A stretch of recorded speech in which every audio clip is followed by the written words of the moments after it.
Of Great Art Project mekanına, sergi salonuna, yöneticisi İpek İboğlu'na ve küratör Nilay Yerebasmaz'a çok teşekkür ederim beni davet ettikleri için.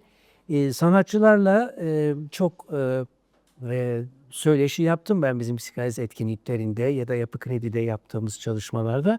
Ama ilk kez bir sergi mekanında konuşuyorum. Burada ayrıca benim moderatör olmak dışında biraz da tercümanlık görevim var. Natalie Türkçe bilmediği için onunla Fransızca konuştuğu zaman onu çevireceğim. Tabii İngilizce de konuşulabilir sanatçılar kendi aralarında. Peki ben niye burada bulunuyorum? İki nedeni var. Bir tanesi geçen sergi kızımın da eserlerinin olduğu bir sergiydi.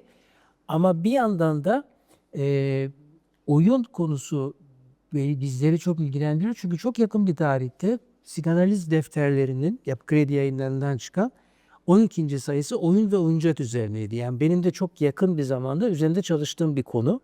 O yüzden de böyle bir teklif olunca ben de kabul ettim. Şimdi küçük bir çeviri yapayım. Alors, je parle aussi de pourquoi je suis là. D'abord parce qu'il y avait ma fille. Et puis après, il y a quelques temps, nous avons fait un numéro spécial sur le jeu et le jouet. Donc, c'est pour ça que c'est un domaine que je travaillais très récemment. Evet, şimdi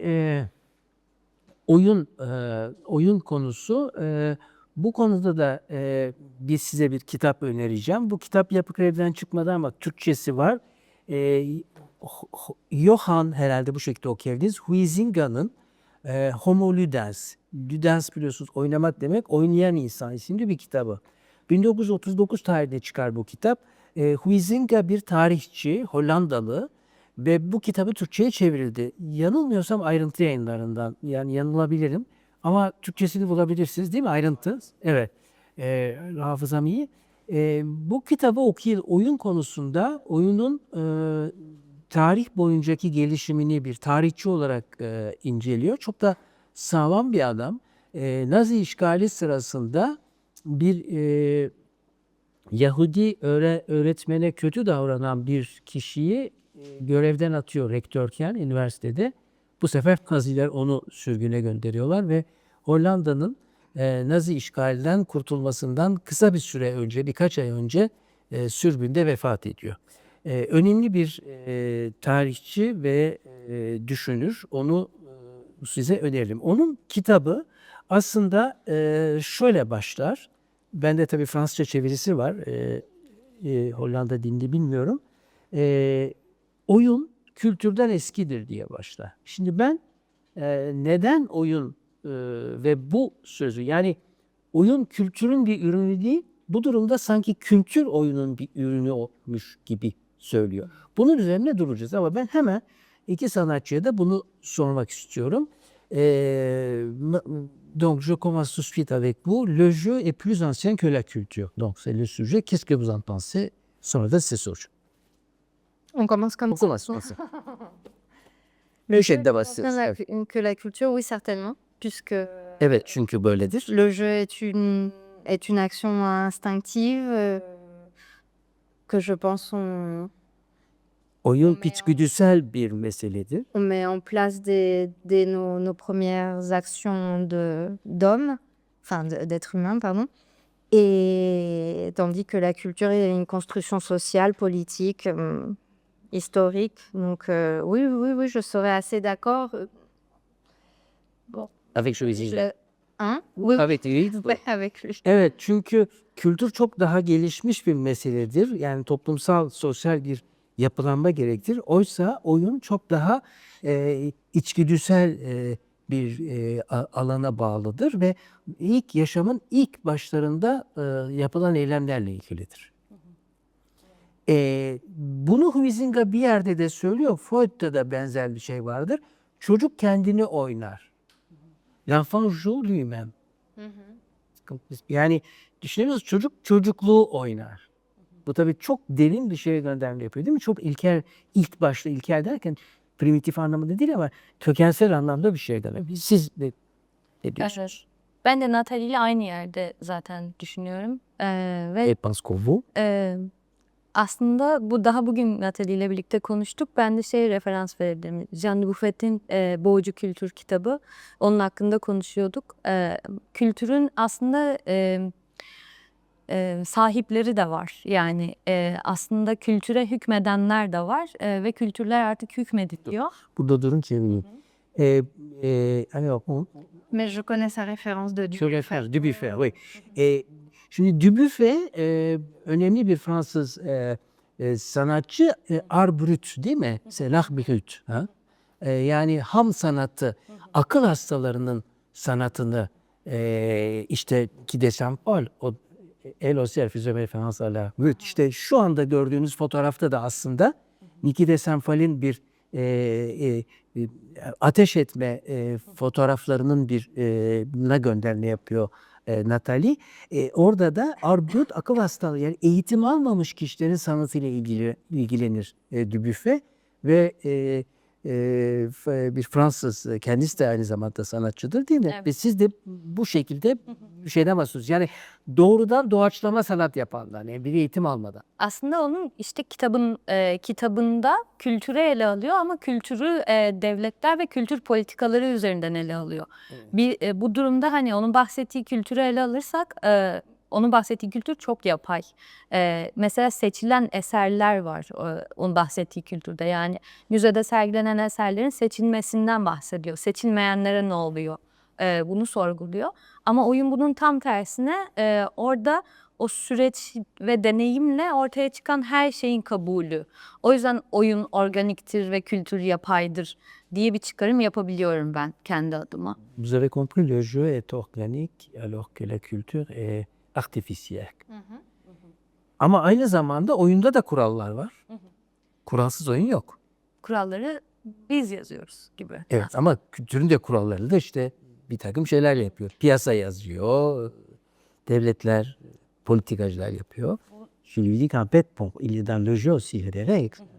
Pas uniquement dans la culture. Bunun üzerine ben düşündüğümde bir süre önce düşünmüştüm. Oyunla gerçek hayatın farkı ne sorusuna.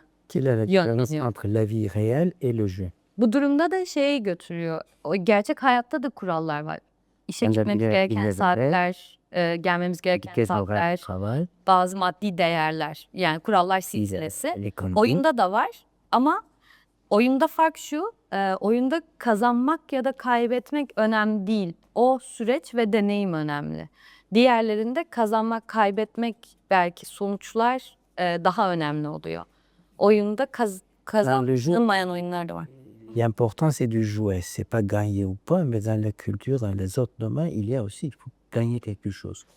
Şimdi bunu dediniz ama şöyle bir mesele var. Burada Nilay Hanım'ın bu basıldı mı, sizin şeyiniz internet sitesinde var mı? Oyuna davetin sunumu. Orada siz çok güzel Donald Winnicott'a, meslektaşlar değil mi bir kısmınız? Donald Winnicott'a gönderme yapıyorsunuz. Donc je parle de Winnicott et puis c'est différent de play a game. Şimdi Winnicott çocukta biliyorsunuz oyun ve gerçeklik ne, şu kitabı Türkçe'ye de çevrildi. Metis'ten bulabilirsiniz. Okuyayım. Kolay bir kitap değildir. Ha. Yani sağlam bir kitaptır. Bayağı düşünmek lazım. Winnicott kolay gibi görünür ama çok önemli bir düşünür. Düşünür diyorum yani psikanalist. Ayrıca o play ve game arasında bir fark yapar. Şimdi play, şimdi biz Türkçe'de aynısını kullanıyoruz. Fransızca'da da aynı. İkisi arasında fark yok. Game kurallı oyun. Mesela futbol kurallı. İşte elini değiyorsun, penaltı oluyor bilmem ne filan. Ama çocuğun kendi arabasıyla oynamasında veya bebeğiyle oynamasında çok fazla öyle bir kural yok. Şimdi play başka bir şey, game başka bir şey. Şimdi bu farka göre siz ne dersiniz? Yani siz şimdi burada mesela Eylem ve durum gibi. eylem ve durum. Yani L'action et situation. Pour, je lui ai posé la question comment elle comprend cette différence play et game dans ce qu'il venait de dire. Yani bence oyun eylem oluyor, içgüdüsel olan oluyor. Kurallarını yazdığımız game olan oluyor. Game olarak Tabii. tabir edebileceğimiz. Ama sonuçta kurallarını yazmamız da o keyif verici aktivite ya oyun. Keyif verici aktivite olarak tanımlandığı zaman ona göre kurallar yazıyoruz. Yine içinde o eylemi de barındırıyor. Peki siz bu oyunları yaparken keyif aldınız mı? Evet. Çok. Alors, elle permet de plaisir. Parce que dans le jeu, il y a toujours le plaisir. Je lui ai posé la question, est-ce que vous avez pris du plaisir quand vous avez joué ce jeu? Uhum. Et la même question pour vous. Ona da aynı soruyu soruyor. Bien sûr, oui, oui, c'est la base. Moi, je dis toujours, la base de ma pratique, c'est le plaisir. Ben Même her avant zaman, le jeu. hem zaman söylüyorum ki benim yaptığım çalışmanın temeli hazdır, keyiftir. Bu da.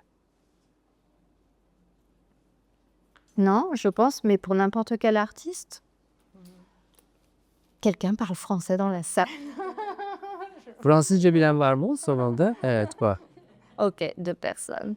Non, I can switch to English just anytime, but Yeah. bah, on fait ça comme ça. Mais je pense qu'au-delà de la question du jeu, pour revenir à la question de la pratique artistique, je pense que quelle que soit sa forme, il faut qu'il y ait un désir au début. Önce baştan yani biçimi ne olursa olsun önce bir arzu olması lazım. Pour le jeu. Pour la création artistique aussi. Je pense que pour sadece n'importe quelle action, je pense que pour n'importe quelle action qu'on veut entreprendre, non? Il faut d'abord qu'il y ait un désir qui préexiste. Sinon, pourquoi on s'engagerait dans cette action ou dans ce jeu? par nécessité. Yani her eylemin arkasında bir istek, o arzu olmalı diyor. Bende ya gereklilik varsa. Par exemple, pour vous, toute cette création, il n'y a pas la nécessité. İşte karışacak böyle. Bunlar olacak. La création. Vous allez kadından sekare. Orada beni tutuyor kefesi. Yani peki yaratıcılıkta siz bir hiç ihtiyaç hissetmiyor musunuz? Dürtü gibi. He. İç. Yani Ama hazdan önce, haz muhtemelen gerçekleştirildiğinde olmuyor mu? Le plaisir, c'est quand on réussit quelque chose à la fin. Mais le très le désir, il y a aussi la satisfaction qui. Oh oui, non, mais tout ça, Oui. c'est des nuances différentes. Mais alors, je ne suis pas trop d'accord pour le plaisir à la fin. Le plaisir, c'est pendant. Sonunda haz duyulmasına itiraz ediyorum diyor. Yapılırken haz duyarım diye. Bitişte değil. C'est pas la fin. Non. Mais le désir, c'est le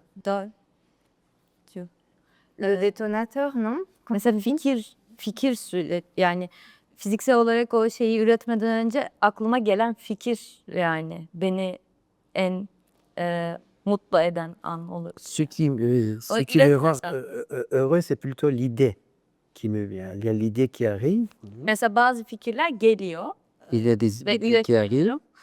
Où je produis pas. Belki 1 yıl, 2 yıl. Ama ben onu üretmişim Un kadar an, 2 ans. haz duyuyorum ya o fikirden, o fikri bulmuş olmaktan. Mais je prends le plaisir d'avoir trouvé cette idée.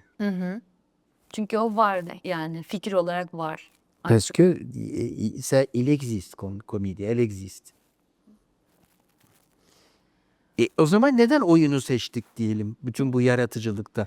Alors, revenons au début. C'était pourquoi vous avez choisi le jeu comme thème de votre création? C'est pas un thème, c'est une méthode. Une méthode. Bu ben dedi ki tema olarak niçin oyunu seçtiniz? Bu soruyu size de soruyorum. O da dedi ki ben tema değil benim için oyun. Oyun bir metottur dedi, yöntem. Oui, oui, parce que là, on est dans un contexte très particulier où Ece et moi, on a voulu jouer ensemble.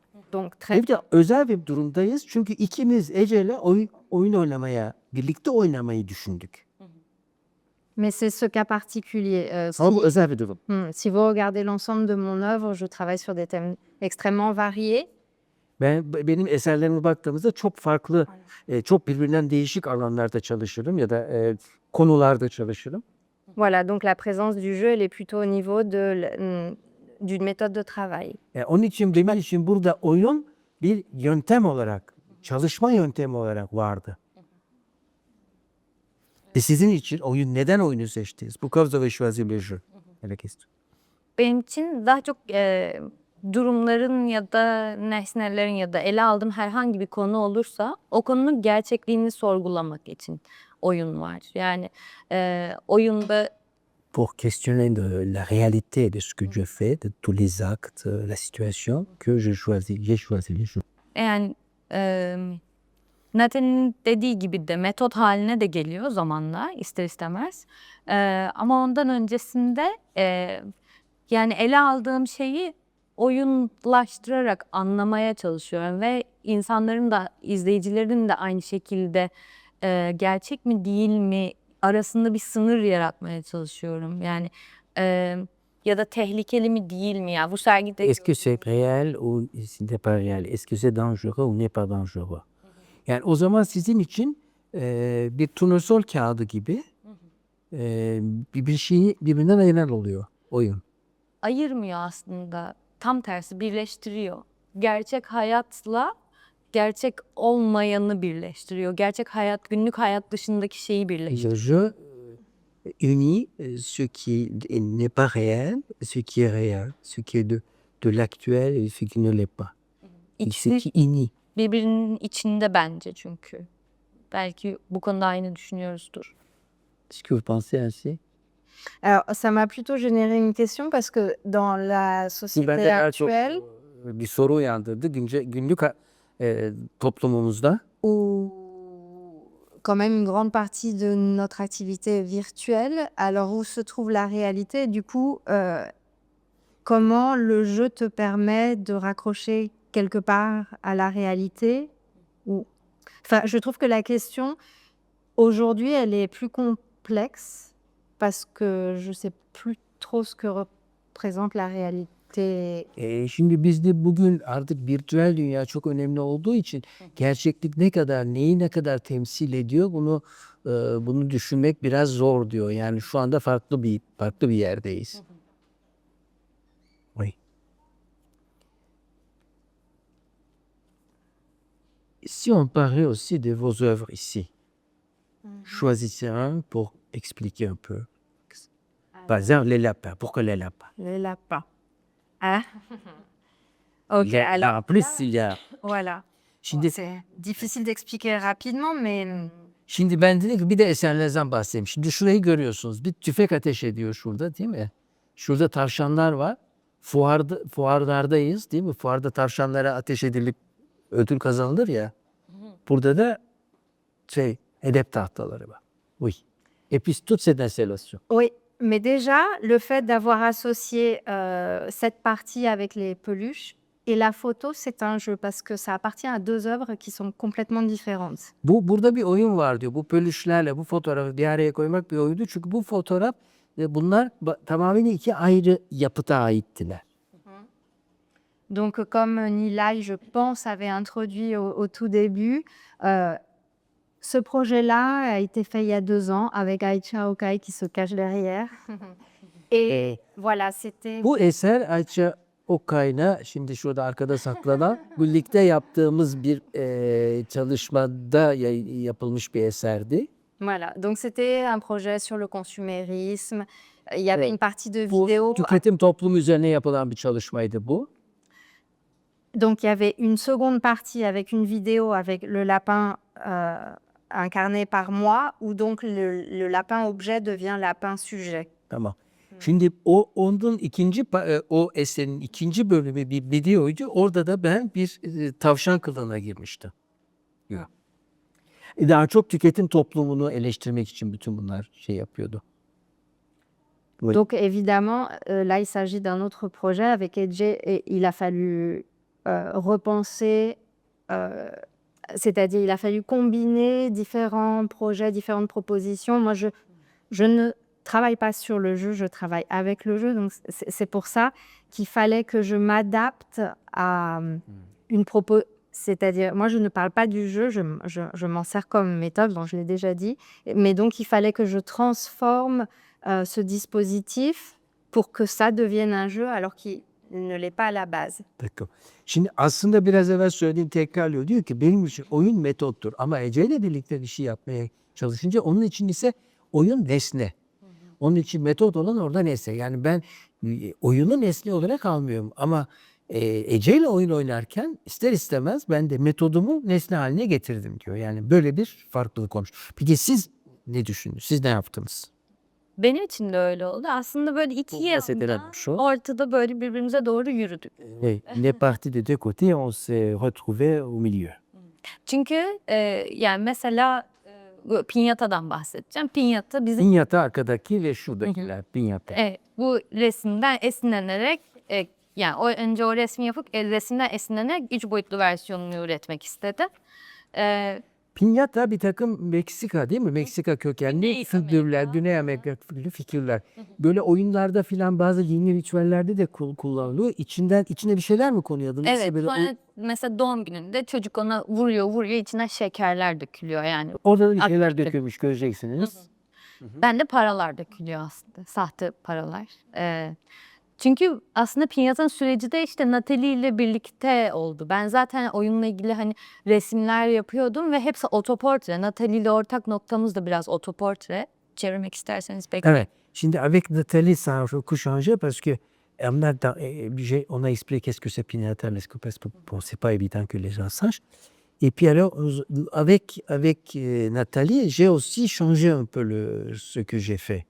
Il y a des versions des Ee, petits tombes. Bon. Burada işte yani aslında ortaklaştığımız ikimizin birbirine doğru yürüdüğü nokta Nous avons sobriné ensemble. farklı kültürlerden gelen, farklı yaşlarda, farklı ülkelerden Différentes yaşayan cultures, ama iki sanatçı différents ve pays. kadınız. O yüzden anlaşabildiğimiz nokta da aslında biraz bunların Deux femmes qui évoluent de tellement mondes différents, mais on s'est retrouvés. eserleri anlatıp bitiriyorum.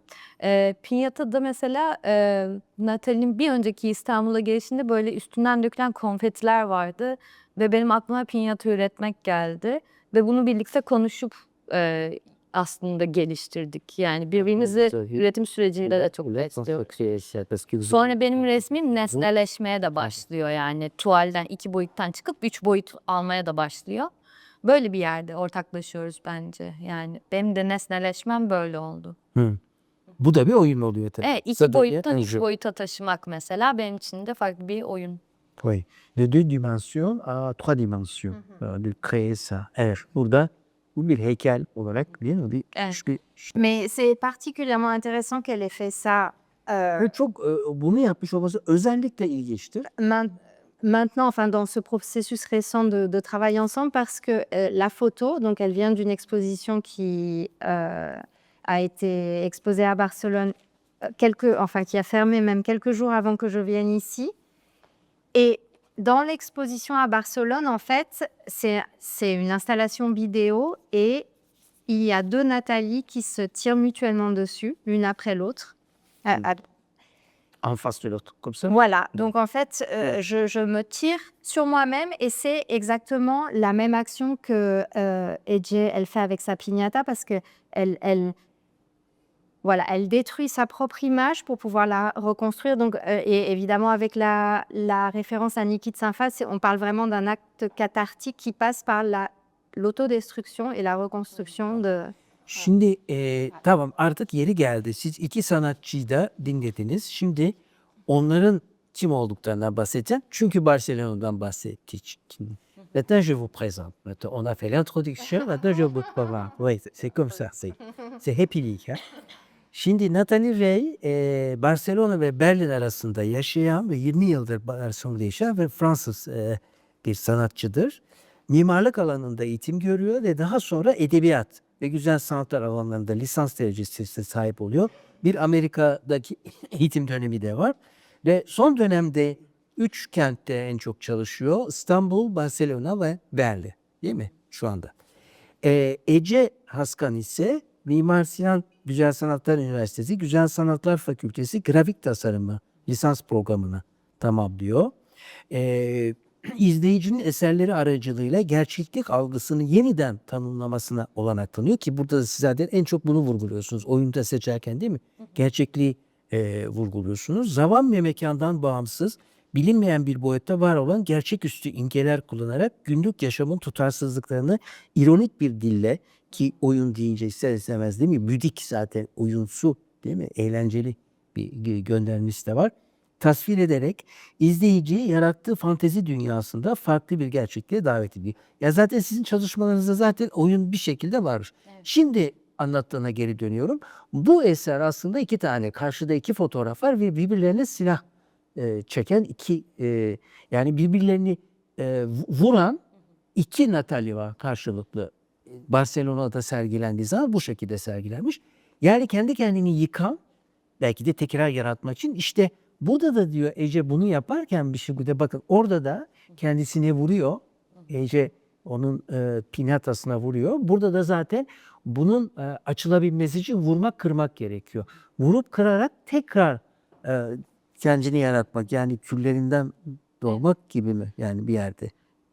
Evet, yani üretim sürecine dair de bir iş yani aslında. Çünkü hani üretim süreci her zaman güllük C'est gülistanlık ve processus de süper değil. création. Le bazen processus de création, c'est pas içeriden toujours un paradis. Hein. Il y a... Böyle bir fikir çıkartmak için Yani biraz canlarından sallamak geçiliyor. evet, On passe gerekebiliyor. de l'enfer, par l'enfer. Vous savez que notre prochain projet s'appelle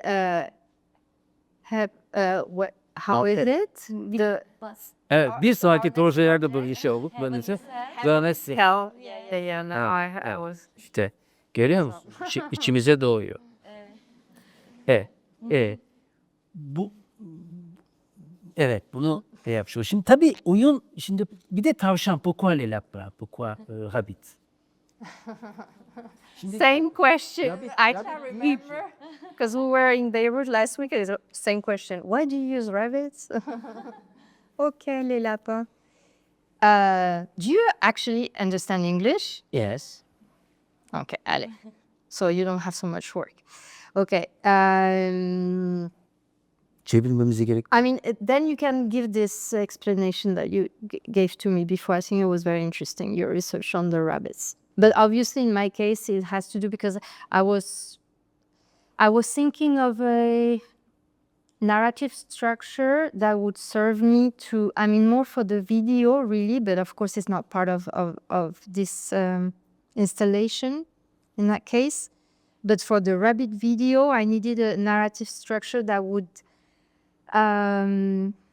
allow me to jump from one world to another because I shooted in Berlin and Barcelona in very different places, and also it was taking place from the morning to the night, so very different atmospheres.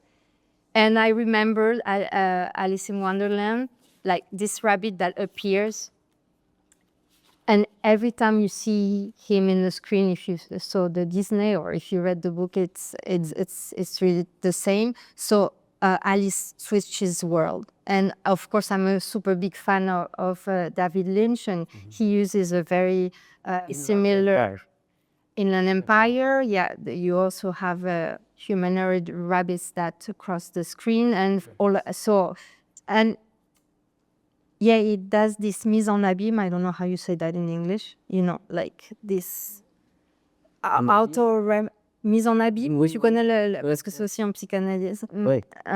Well, anyway, I don't know how you say that in English. So, but this confusion between reality and fiction has a lot of different layers, and it's very interesting to have some kind of signal that allows you to travel from one layer to the next. Evet. Şimdi aslında tavşan önemli çünkü ben kendisiyle biraz evvel işte açılışta evvel sohbet ettik. Şimdi tavşan mesela eski Göktürklerde falan da var olan, biliyorsunuz çok fazla çoğalmakla ilgilidir. Yani tavşan gibi üremek denir değil mi? Bir kere çoğalmaya çok göndermesi var. Yani doğurganlık vesaireye. Şans getirdiği her zaman söyleniyor. Çok hızlı koşan, aslında köpekten bile hızlı koşan bir hayvan şeye bırakıldığında.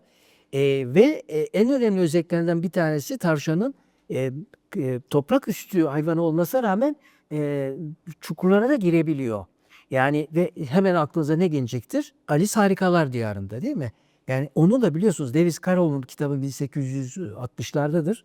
Büyükler için yazılmıştır aslında.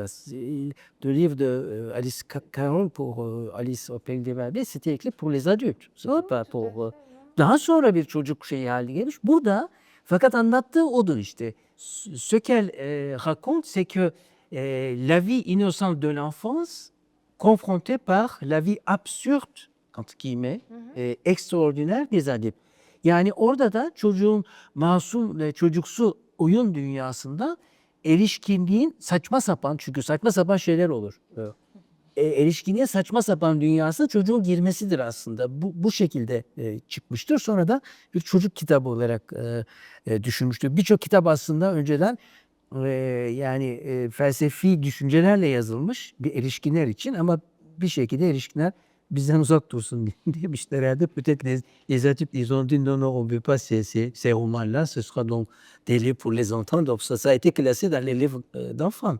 Alice. Oui, mais ça, je pense que c'est une tradition moderne parce que les contes, en général, c'était toujours pour les adultes. C'est-à-dire, Masallar aslında hep büyükler içindi. Bu gene modern toplumlarda bu böyledir diyor. c'est assez récent, c'est assez moderne l'idée Evet. de toute façon de l'enfant. Avant, il n'y avait pas d'enfants. Evet. On avait à Evet. s'en être des enfants. Tabii yani bu da çok doğru, çünkü oui, quand on regarde par exemple les dessins de Moyen Âge, il n'y a pas d'enfants. Non, non, mais Oui. l'enfance, c'est C'était un pas. luxe moderne. Evet.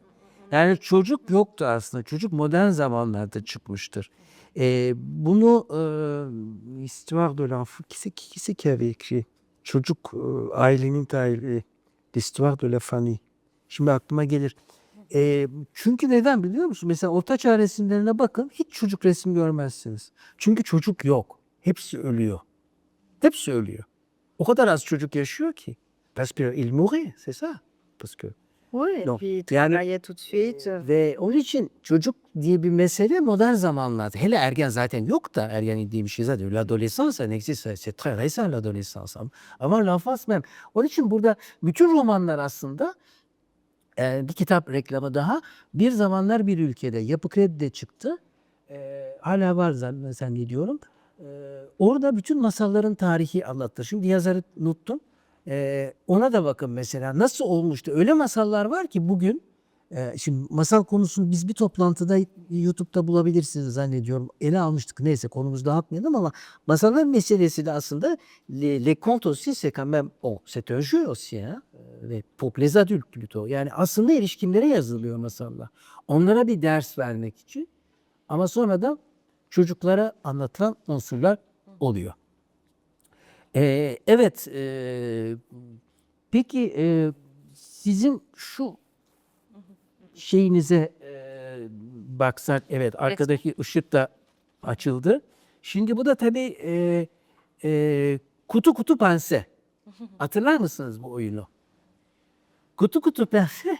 Şimdi tabii çok enteresan. Siz Nathalie'yi düşünerek mi bunu yaptınız? Düşünün. Ben Çünkü bilmiyorum. kutu kutu pense Fransızca écoutez écoutez pense. Dinle dinle düşün. Sözcüğünün Türkçe Uyarlanmış écoutez écoutez versiyon. kutu kutu denmiş. Bu da çevriliyor. Yani bana bir kere bir kadın hastanede çalışırken çocuğunu getirmiş, dedik ki benim bunun çocuğun dedi aküsüne baktırmak istiyorum dedim. Ne dedim? Akü.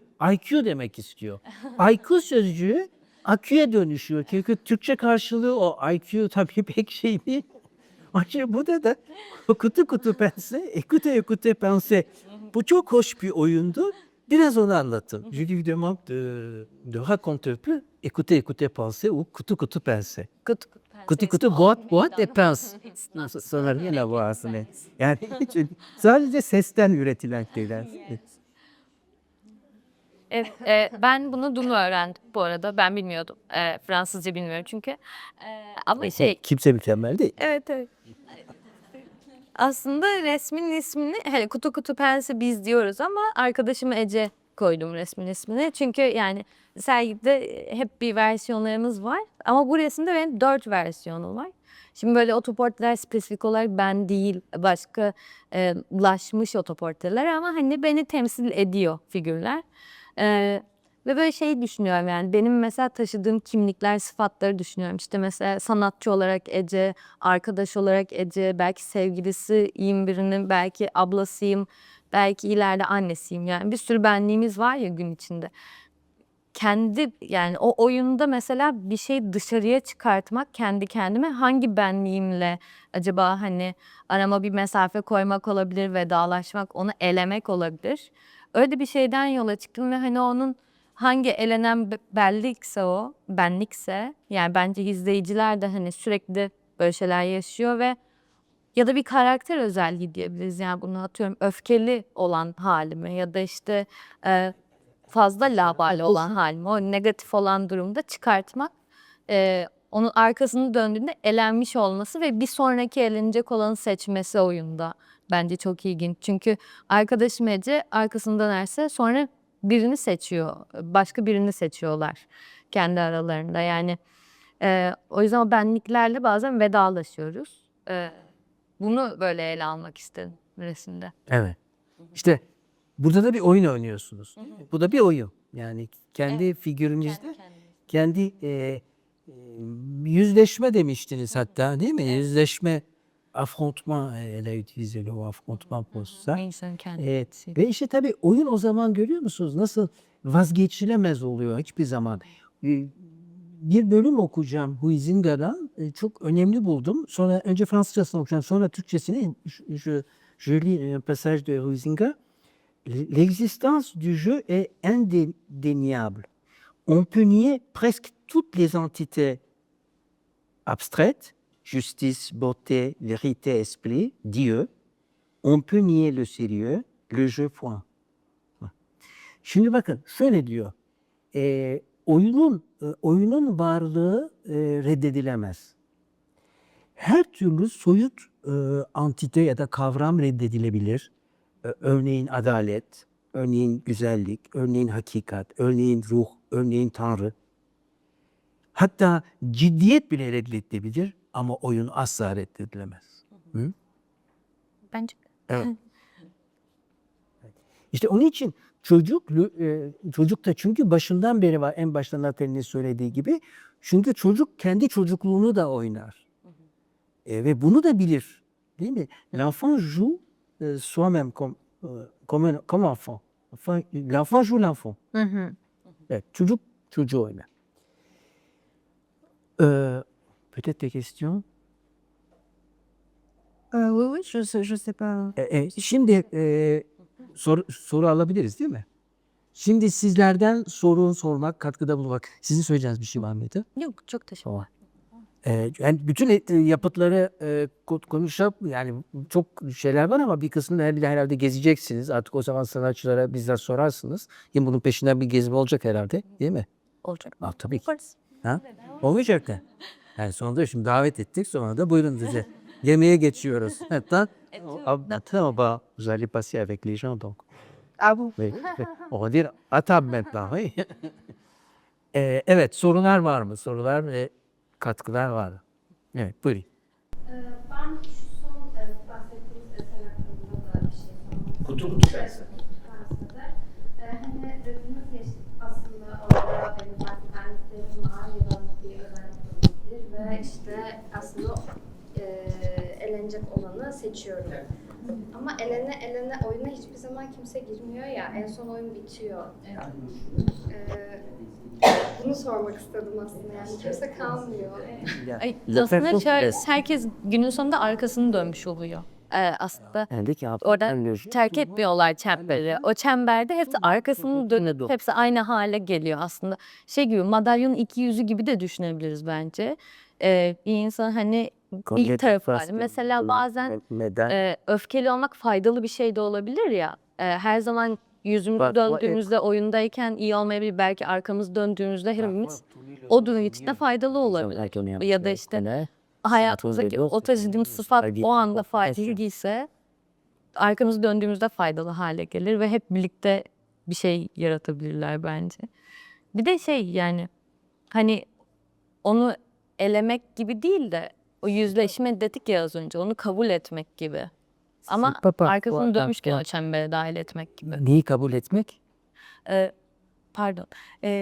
O elenen benliği diyelim. Hani arkasını dönen benliği ya da sıfatı. Quand on tourne le dos, on élimine une identité. Yani bir mask gibi sanki, bir mask gibi. Evet. Hı. Buyurun. Devam edelim diyeceğim galiba. Çünkü şey de var değil mi bunun içinde? Eller hiçbir zaman ayrılmıyor aslında. Yani her ne kadar bir benlik arkasını dönse de eller hep birlikte. Bunu fark ettim. Evet doğru. Bir bağ kopmuyor yani. Evet. Le cercle n'est pas cassé. Ha? Evet. Tout ça. Küçük bir parantez açacağım, örnek vereceğim. Non, je connais pas. Şimdi mesela orada bunu kendi farklı versiyonlarına yapıyor. Bu işe hiç değinmedik ama mesela burada da çatı katında mesela beşik var ya, onu oraya koymamın çok spesifik bir nedeni var. Çünkü bu birine ait bir ev ama o beşik mesela bu bir kadının evi de dersek gelecekte doğacak çocuğu için sakladığı bir beşik de olabilir. Kendi çocukluğuna ait olan beşik de olabilir. Bu resimdeki durum da öyle, o da öyle. Bahsettiğimiz bilinmezliği oyunla böyle yaratıyoruz aslında yani bütün sergide. Bilemiyoruz çünkü. Il y a Ama une d'enfant. Elle dit qu'en o fait, bütün ça peut être şeyler, l'enfant à venir, haller l'enfant aynı dünyada, aynı insan yaşıyor bunları yani. à elle, ou bien Bana ilginç l'enfant gelen qui bir va noktası oluyor. engendrer, enfin là, faire. İkisi de olabilir tabii. Evet. Kendi çocukluğunun yatağını kendi çocuğu için kullanmak olabilen bir şey. Sık olan bir şey. Çok sık olan. Şu beyefendi var. Kaldırmış. Ha bu. Siz dinledikten sonra aklıma şu geldi. Bir yanıyla bir bilinmezlik üzerinden oyunu tarif ettiniz. Peki başlangıçta oyun vardı ve oyun neden vardı? Yani teknik olarak da haz alarak da oyun oynuyoruz. Oyun belki de burada o bilinmezlikle başa çıkmak için bir yöntem olarak diyebilir miyiz? Hem çocuk için hem de belki de yetişkin insan için. Evet. Ya benim için öyle. Benim için özellikle sanatçı olarak öyle. Çünkü yani ben hani kendimi bir noktada günlük hayatın dışında görüyorum. Yani günlük o rutinler dışındayım. Benim tek rutinim atölyeme gidip orada bir şeyler yapmak ve bir çocuğun rutiniyle çok benzer. Yani o oyun oynama pratiğiyle çok benzer. Ve bu benim içimden gelen bir şey ya. Çocuk da onu durduramıyor. Çocukken mesela görüyor. Elinden bütün oyuncakları alınsın. Sopayla yerde bir şey yapan bir çocuk falan. Yani çünkü içgüdüsel. Ve ben de öyle yani. Hiçbir şey yapmazsam elimde bir kalemle böyle bir şey çiziyorum. Comme si je fais rien, je fais des pubs. Oradan bence başlıyor her şey. Crayon. İçten gelen bir şey var. Gelip Et vous pensez que c'est une méthode. Tout ce que dans votre créativité, tous les actes que vous faites, vous les considérez comme une méthode de jeu? Oui, je pense, parce que pour moi, le jeu, ça a une connotation de rébellion. Bir başkaldırıdır benim için diyor. Böyle bir tanımlaması da var diyor. Ben ona sordum. Yani siz de yaptığınız her şey hep metot dedi ya. Siz biraz daha farklı bakıyorsunuz. O zaman her yaptığınız sanat eylemi ya da her yaptığınız eylemi bir oyun gibi mi görüyorsunuz? Değil mi? Bir başkaldırı nedir? Rebellion contre la culture Ah, c'est quelque chose que tu fais en marge du système, en fait, qui existe pour soi-même. Yani sistemin kenarında, sınırında yapılan bir şeydir ve sadece kendisi için var olur. evet. Oui. Donc, c'est un jeu. Et puis, ça permet une perspective qui est assez commode, en tout cas en ce qui me concerne, d'avoir ce point de vue du narrateur. Bu Enfant. anlatıcı olmak, çocuk anlatıcı olmak bana da çok uygun gelen bir yöntem olur. Parce qu'on peut faire semblant d'être ingénu, innocent, correct. Yani Comme böyle les de enfants. diyor bir çocuk gibi les enfants sont pas innocents, hein, sont pas têtes. Bir çocuk gibi saf, temiz olduğumu taklit edebilirim diyor. O duruma girebilirim diyor ama ben çocukların hiç de masum olduklarını düşünmüyorum. Şimdi Sigmund Freud onu söylüyor zaten. Bu pazar günü çocuksu cinsellikten söz edeceğiz Yapı Kredi'de. Bir reklam arası daha yapalım. Saat 18'de YouTube'da da var canlı yayın. On va parler justement de la sexualité infantile, justement. Donc, Freud appelait l'enfant pervers polymorphe. Hein? Çocuk polimorf yani çok biçimli pervers sapkın olarak şey yapan. Çünkü çocukta her türlü Hani gözetleyicilik, teşhircilik veya işte sadizm, mazoşizm ne istiyorsanız yani erişkin yaşamda artık hangileri sizin şeyinizde varsa seçimlerinizde eğilim mi deniyor işte artık neyse bir de. Onlarda çocuklarda hepsi vardır. Onun için o kadar c'est pas tellement innocent les enfants. Et en plus quand vous dites le paradis, l'innocence, burada var zaten galiba. Je crois que dans le texte il y avait vous croyez vraiment l'enfance est un paradis? Size de söyleyeyim. Ah non, pas du tout, Çocukluğun c'est exactement l'inverse. siz oui c'est exactement l'inverse. Donc l'innocence n'existe pas. Non, non, mais j'ai dit on fait semblant. On fait ça. Et je dis c'est un point de vue comme... Ha, non. tamam. Yani çocukluk, saf çocukluğu taklit ediyoruz. Çocukluk saf olmadığında o da inanıyor. Çocukluk dedim bir cennet mi? Yok diyor. Tam tersine diyor. Yani çocuk yaşamı cennet değildir ki tam tersine. Yani hiçbir zaman cennet yok. Erişkin yaşamı da cennet değil de. Ama çocukluk yaşamı hiç değil. Ben galiba erişkin yaşamın olduğuna inanmıyorum. Yani Ah. başka bir yer. Crois que la vie adulte, enfin l'existence adulte, la vie adulte n'existe pas. Ça, Parce que elle est comme ça, mais je pense qu'il y a des gens disons adulte quand même. qui ont oublié qu'ils ont été enfants. Ah, ça c'est grave ça. Evet. Belki siz öyle düşünüyorsunuz diyor ama diyor ben diyor bazı insanların çocukluktan unuttuklarını düşünüyorum diyor. Ha. C'est très important. Bak, çünkü bakın çocuksu ve ergensi bizim ihtiyacımız olan şeydir. Çocuksuyu kaybedersek si on perd son infantile, on ne crée plus. C'est plus possible.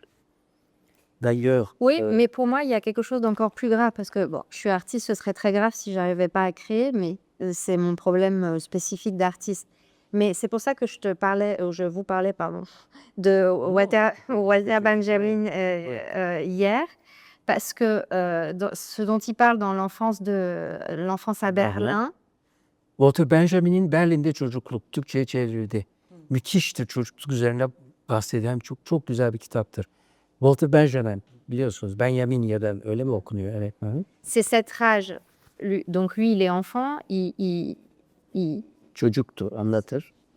traverse Berlin, il voit des situations graves, de pauvreté, Berlin'de De çocukluğunu anlatır. Savaş vardır, işte fakirlik vardır. Çok ağır şeyler görür. Donc il est très jeune, il peut pas comprendre le contexte, Çocuk il connaît pas l'histoire, il connaît pas la hiçbir şey politique, anlamaz. Politikayı bilmez, tarihi bilmez. mais il peut simplement voir les situations humaines et réagir d'une manière très à fleur de peau. Et c'est ce qui lui vient, c'est cette rage qui pour moi est très Mais- enfantine, oui, enfantine, non. Que après s'émousse avec le temps. Ve bu orada çok büyük bir öfke duyar. Bu çocuksu bir öfkedir. Hiçbir şey anlamaz ama bu fakirli, bu olayları görünce çok büyük bir öfke duyar. Ondan sonra yavaş yavaş bu olaylar biraz etkisini kaybeder onun üzerinde. Tu vois, cette indignation. Ouais. Parce que, Yani iğrenir bu durumdan, dünyadan iğrenir. et pour moi, c'est le plus important. İşte benim için önemli olan bu. Hein. Donc, je pense que quand...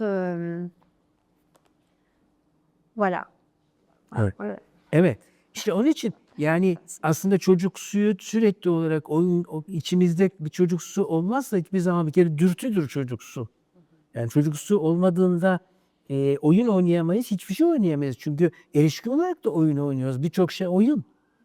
Değil mi? Yani bilgisayar oyunlarından falan bahsetmiyorum. Yani ne bileyim futbol oyununa gidiyoruz, poker oynuyoruz, bilmem ne oynuyoruz. Birçok şey oynuyoruz. Yani tavla oynuyoruz. Bütün esnaf şirket sandalyelerini çıkarıyorlar. Sabaha kadar oynuyorlar sürekli olarak. Bakın şöyle diyor Bernard Shaw. Nous ne cessons pas de jouer parce que nous vieillissons. Nous vieillissons parce que nous cessons de jouer. Bernard C'est Shaw exact, söyledi. c'est exact. Şu şöyle diyor Bernard Shaw. Oyun oynamadığımız için yaşlanmıyoruz. Yaşlandığımız için oyun oynamaktan vazgeçiyoruz. Yani onun için aslında yani bütün mesele orada. Oyun oynamaya devam ettikçe, Bernard Shaw biliyorsunuz, kelimeler üzerine oynamayı seven bir adamdı. Aslında yaşlanmayacağız ya da işte neyse. Yani sizin deyiminizde erişkin olmayacağız. comme elle disait, on ne devient pas adulte si on continue à jouer. Il y a des questions. Dükkanı kapatıyorlar mısın? Ve bu hikâyesiken. Okey. D'ailleurs, je rebondis sur ce que vous venez de dire. Je sais pas, peut-être j'ai pas tout compris en turc, je suis désolée d'avance, mais j'ai pas entendu parler de la notion d'angoisse. Et moi, je trouve qu'il y a beaucoup d'œuvres ici qui font ressortir une certaine angoisse. Et j'aurais aimé entendre les artistes là-dessus. Diyor ki ben belki anlamadım Türkçe konuştuğunuzda da diyor, kaygıdan hiç söz etmedik diyor. Haklısınız. Kaygı kaygılandırdı bizi galiba. Langoas, buzangoası ve o naivite. Evet, şimdi o zaman ondan başlayalım, konuşalım. Şimdi şu kaygılandırıcı. Ça c'est très angoissant ça. Un fusil. Tourné vers... Non? Ah, il faut demander au public s'ils se sentent angoissés. Siz kaygılanıyor musunuz? Arkanızda bir tüfek, şu orada oturanlar mesela. Da. Şeytan doldurur derler.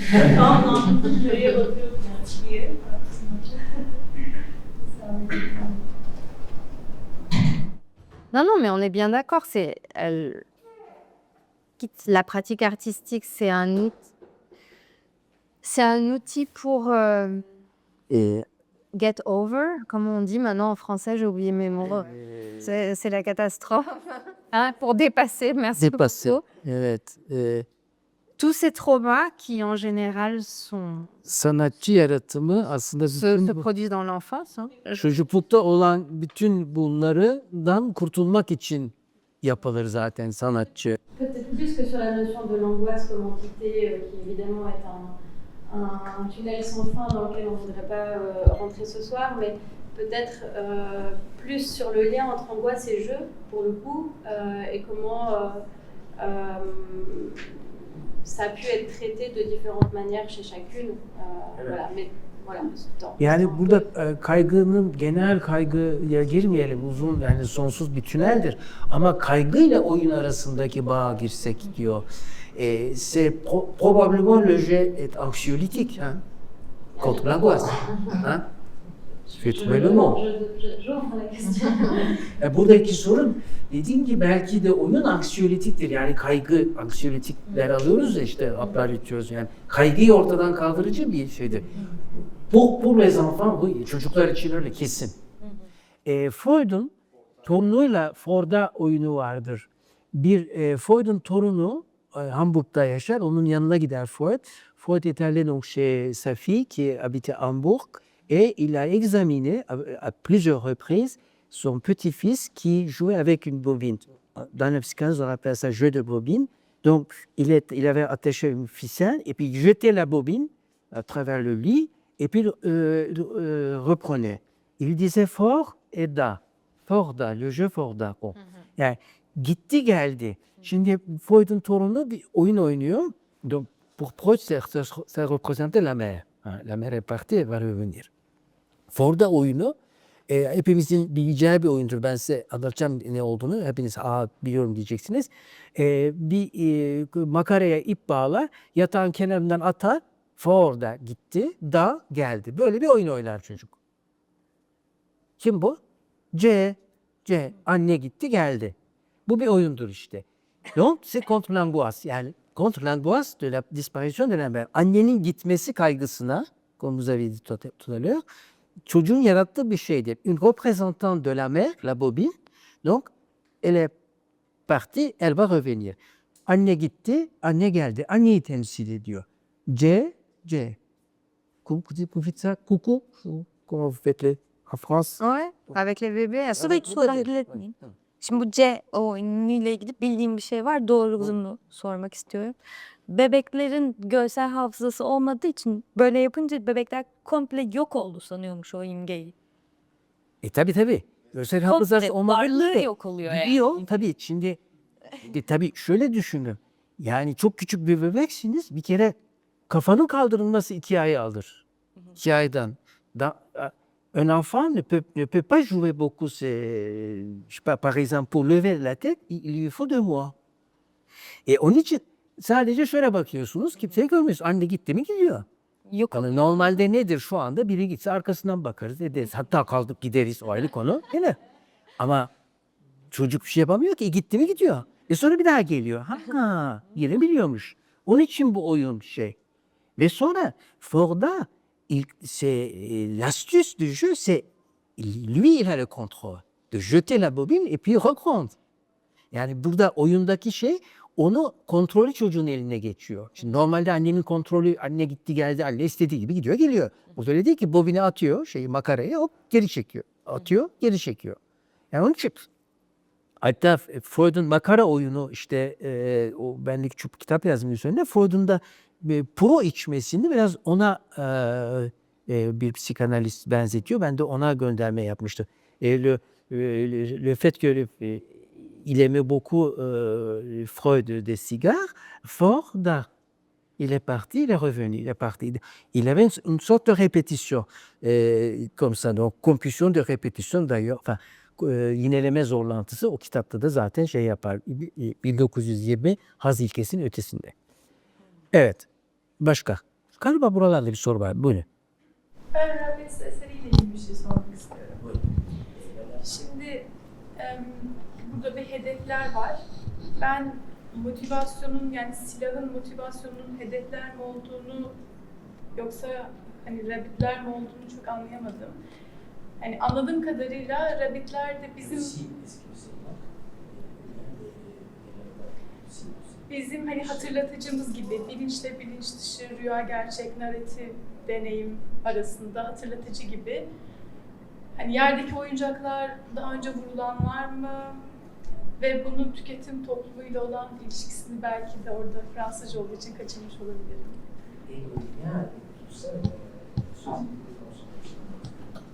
Est-ce que ce sont les cibles? Non, c'est une très bonne question, mais il n'y a pas de réponse. Parce que Çok güzel bir soru ve o yüzden de cevabı yok. dans le sens où la position du spectateur, elle est très ambiguë. İşte belirsizdir. Bu seyircinin, buna bakanın pozisyonu, konumuz belirsizdir. Et davantage dans l'installation qui est complète avec le lapin qui est devenu Ah oui. pseudo-humain. C'est-à-dire que tu peux te projeter dans toutes ces différentes phases du personnage lapin. Yani bunu aslında öteki şey yani bu eser bütünüyle olduğunu o video biraz evvel bahsettiğimiz videoda var olduğunda şurada durduğunda gerçekten insan olduğunda çünkü kendisi de onu giymiş tavşan kıyafetini ve dolaşmış. C'était, il y avait quand même une revue porno Penthouse avec Crédit. C'est ça aussi. Bien, très bien. Tout à fait. Bir de okulumuz geniş biliyorsunuz her şeyi biliyoruz. Penthouse'da tavşan kızlar yok mudur? Bir de o var. Değil mi? Bir de o mesele var.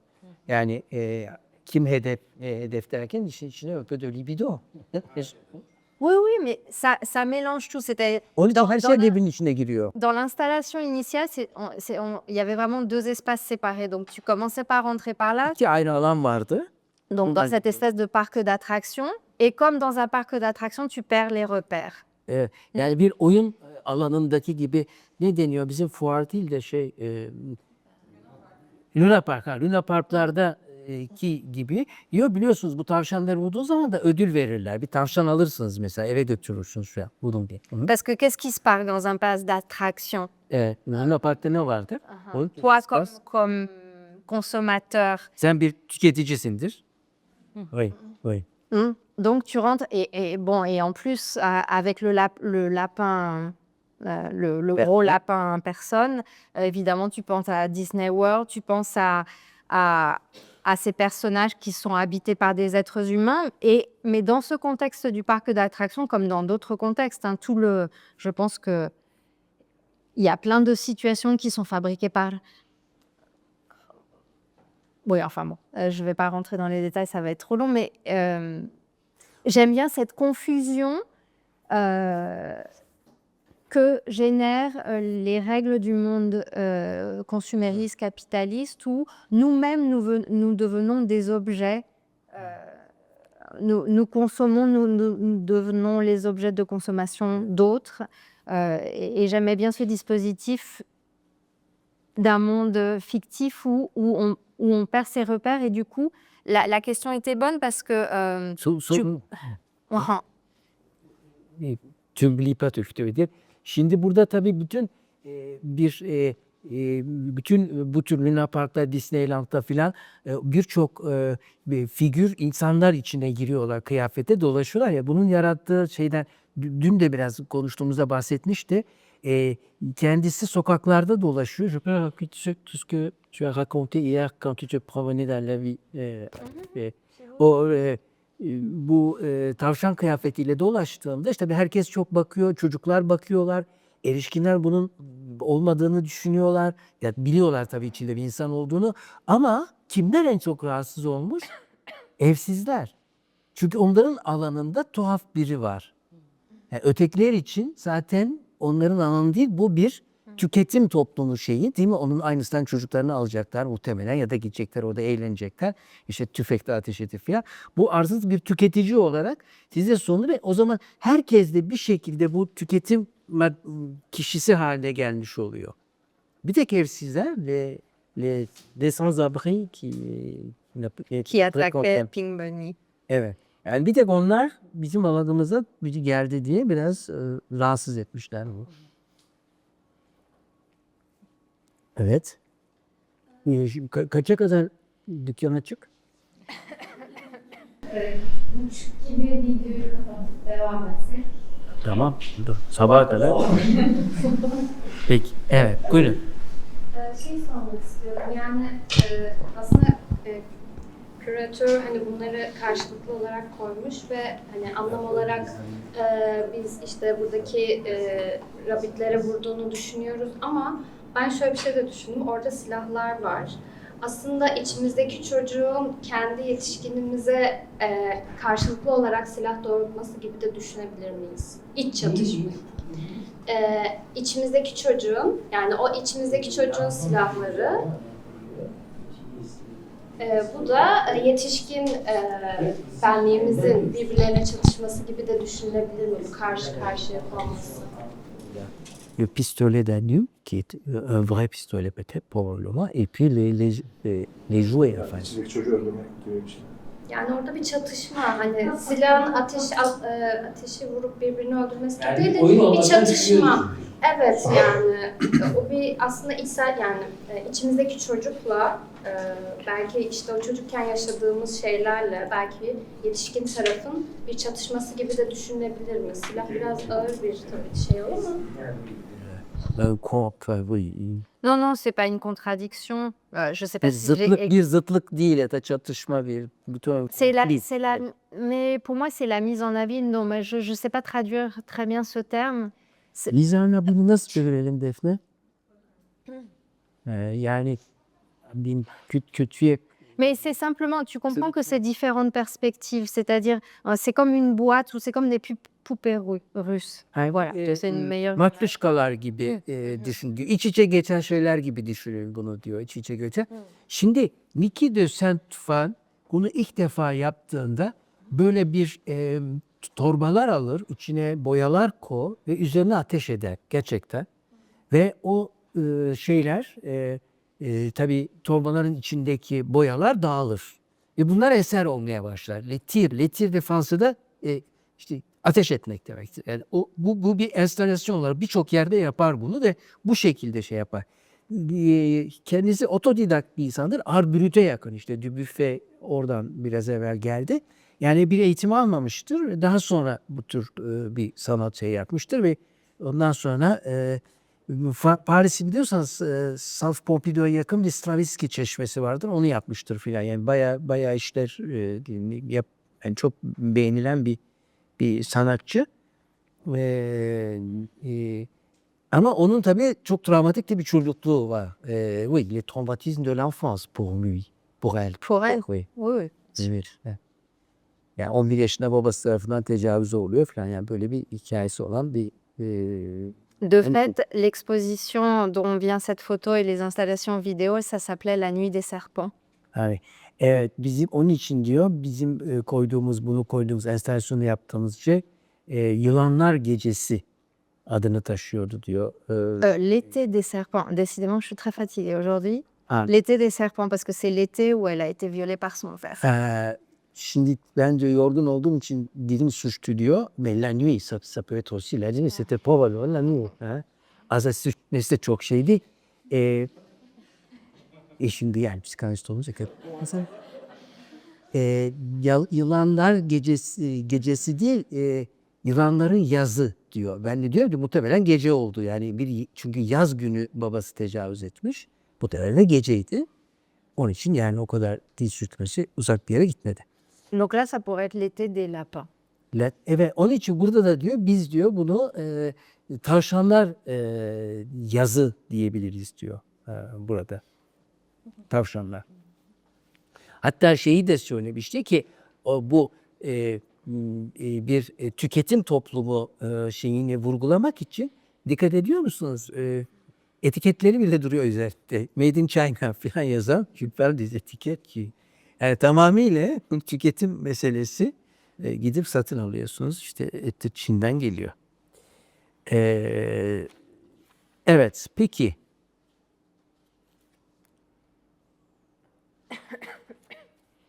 Başka son sözü yine evet size verelim ondan sonra. Soru değil de siz değinmiştiniz de kısaca tekrar anlatır mısınız diye soracaktım. Pro'yla oyun arasındaki ilişki. Neyini oynarsın? Ben yanlış mı hatırlıyorum? Forza Fordo işte bu çocuğun oyununu görüyor da çocuğun oyunundaki işte kaygıya karşı demiştiniz ya bir kaygı sorusu oldu. Contre l'angoisse, quand vous avez posé la question. Vous comprenez les Turcs? Un petit peu. Et donc, c'est anxiolytique pour l'enfant. Pour supporter l'angoisse de la disparition de la mère, il joue. Donc, yani burada o soruya cevap olarak kaygı burada ne oluyor? Kaygı giderici, anksiyolitik oluyor. Annenin gidişine dayanabilmek için çocuk makara oyunu oynuyor. Yani oradaki makara anneyi temsil ediyor ve sakinleşiyor o zaman. O oyunla. Bütün oyunlar çocukları sakinleştiriyor. Zaten etrafınızda çocuk varsa veya çocukluğunuzu hatırlıyorsunuz ya da ne bileyim işte baktığınız çocuklarda fark ederseniz çocuk oyunda sakinleşir. Ve çocuk oyun oynadığının farkındadır. Yani l'enfant quand il joue, il est conscient qu'il joue. Il fait semblant ou comme si il est conscient. Yani hatta konuşur işte. tabii şeyin de mesela işte doktorculuk oynar, öğretmencilik oynar, kovboyculuk oynar, sesleri taklit eder ve oyun oynadığının farkındadır aslında.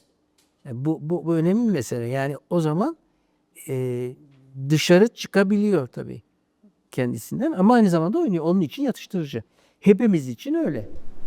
Ama şöyle de bir şey var. Oyunun dışında bir farkındalığı yok.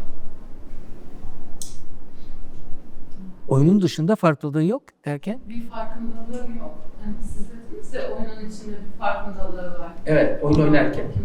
Ama çocuğun oyunun dışında bir farkındalığı yok. Yani farkındalığı sadece o anda olması ve o an. Oyunun dışında da farklılığı var ama şu var. Aslında le jeu, yani biz başka bir oyunun bir şeyi daha vardı. Huizinga çok bahsediyor. Le jeu c'est un moyen de communication. Ça aussi. Bon, bien entendu on peut jouer tout seul. Yani oyun aslında güzel bir şey hatırlattınız bana. Oyun aslında bir iletişim yöntemidir de. Oyunla iletişim kurarız. Birkaç yöntem olarak. Ama tabii ki yalnız başına oynanan oyunlar da var. Bazı çocuklar da yalnız oynarlar. Yani illaki başkasıyla oynamak değil. Ama oyun belki de o zaman hayaldeki kişilerle oynuyor çocuk bir şekilde değil mi? Yani zaten diyelim ki bir evcilik oynuyor ya da arabacılık oynuyor, bir şey oynuyor. O oluyor, bu oluyor filan falan bir şekilde hayali kişilerle. Dans l'imaginaire, il joue, il fait des personnages, etc. Donc, mais c'est quand même un moyen de communication. Yani bu iletişim yöntemidir oyun. Yani iletişim oyunudur. Hatta bütün erişkin yaşamımızda bazen zorlanırız ya bu şaka mı yapıyor? Bu bir oyun mu? Değil mi? Hani şimdi bir tabir var ya şaka mı bu filan. Benden dans la vie adulte on se demande si c'est un jeu. Enfin, quelqu'un m'a joué un tour. Qu'est-ce que c'est? Bon, est-ce que... Dark. He? Dark. Oyunu sırası değil. O çocuk oyunu değil bak mesela. Çocuk oyunu değil. C'est pas un jeu d'enfant. Aynı ekspresyon Fransızca'da da var. C'est pas un jeu d'enfant. Bak. Yani sanki çocuk oyunu ça veut dire que yani sanki daha basit bir şeymiş gibi mais c'est quand même très compliqué un jeu d'enfant. Oui, oui. Oui, oui, c'est vrai que c'est une drôle d'expression. J'avais jamais pensé à ça. C'est pas un jeu d'enfant. C'est comme si c'était facile, oui, alors que je pense que les D'ailleurs, adultes ont il y pas a aussi des tellement- jeux pour adultes, c'est autre chose, que c'est plus sérieux, c'est pas. Mais Huizinga bunu söylüyor işte biraz evvel de söyledim. Onun çok ciddi bir meseledir diyor. Il dit c'est un jeu, c'est quelque chose de très sérieux. Onun için oyunu küçümseyekler. Evet. Şimdi o zaman oyuna davet edelim. Invitation au jeu. Alors, şimdi gezebiliriz. Sizi önce davet edelim. Değil mi? Müsaadenizle. Tam da buçuk uçağa geliyor. Bitirelim. Herkese çok teşekkürler geldiğiniz için. Merci beaucoup. Merci.